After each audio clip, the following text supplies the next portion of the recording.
Journaling doesn't always stop being helpful because we're doing it wrong. Sometimes it stops working because something else is being asked for. In this video, I explore a few reasons why, some stories from my own experience, and 3 art practices that can help move the needle. So you might be feeling stuck with your journaling practice, or like writing and journaling should help. So why isn't it working? Don't worry, you're not alone. And there's a couple subtle things that get in the way of that practice, or get in the way of having it be really effective. So I'll start with an example. I was living in Kaslo, BC, and it was a small town and beautiful scenery, and just created this little pocket of time and space to be able to really focus on my self-care. And I was journaling lots and keeping up with all the things, and I got to a point of why am I doing this? It's not helping. I'm not really able to move the things, change the things that are going on. I felt like I was getting stuck in the rumor of knowledge rather than making a true change in the action of wisdom.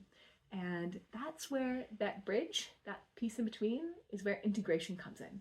And that's why I teach emotional integration through art. It's because art and integration are incredibly important in our journey in this world. So journaling alone can keep us in that processing stage where we're just digesting and thinking about it and thinking about doing the things and thinking about the thinking rather than doing it. So just like if we're overthinking all the time, if we're over journaling and over processing, we're not going to be able to move the needle in this world, because journaling is a great start, but it doesn't end there. So a quick trick to be able to go into more of the action stage is, as you're writing in your journal, if you're writing anyways, draw a little doodle from that felt sense, like what's going on, what would I normally write about, how do I draw about it instead?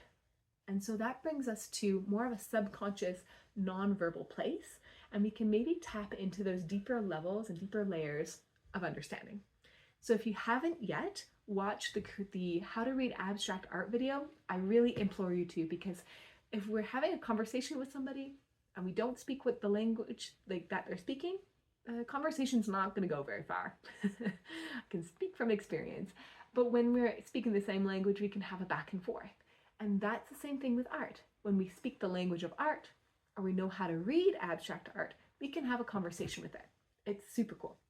So back to Kaslo, I noticed that I was never really getting past that stuck energy or this heaviness that I was feeling, because my awareness capacity was outpacing my ability to make a difference or make a change.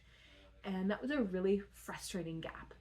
So art can be here to incorporate movement into our piece and get our muscles into it so that we're be able to activate those and think a little bit differently.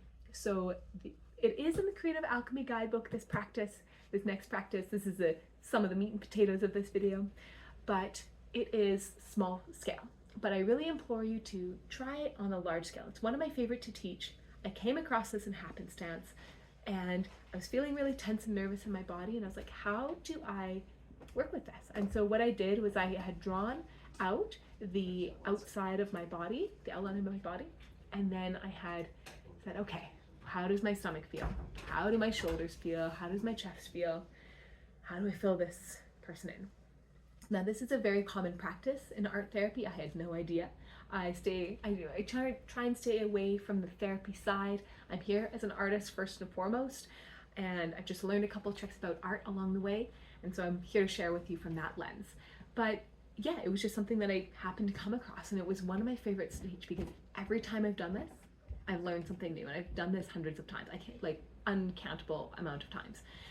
And there's always a new layer. There's always a new something to learn. And so great to talk about it, but I really implore you to see it for yourself. Give it a try. So grab a big piece of paper, draw the outline of yourself, say, okay, how do my shoulders feel? How does my stomach feel? How do my feet and legs feel? And then begin filling that in. Draw out from your own inner landscape what's going on. Now the second part of it is okay, well, now how do I move forward from here? Because I can see this is where I'm getting stuck. This is how I'm not able to move forward. Here's a way to move forward with the body awareness class. But where do I go from here? Right? There's so many possibilities. There's so many options that we have, but which ones do I choose? because as we're journaling, a whole lot of thoughts can just roll around in circles in there. Not speaking from experience at all, right? So I implore you to check out the page 25 of the Creative Alchemy workbook, because it helps us to think about things in a little bit of a different way. So it says, what would you like to know about yourself? Write the question into the search engine bar below. Then begin drawing. How can you imagine yourself receiving the answers like a device connected to the internet? Begin doodling without a clear direction and allow the image to unfold. So of course you don't have to have what would you like to know about yourself question. It could be like, what do I want moving forward? And taking it from there. And of course you don't have to have the Creative Alchemy guidebook to be able to do this practice. However, there is a code at the bottom for quite a few of the pages, not all of them, but quite a few, that connect to an appendix at the very back. So this one says 7.5. So you would flip to the back here and find the appropriate number.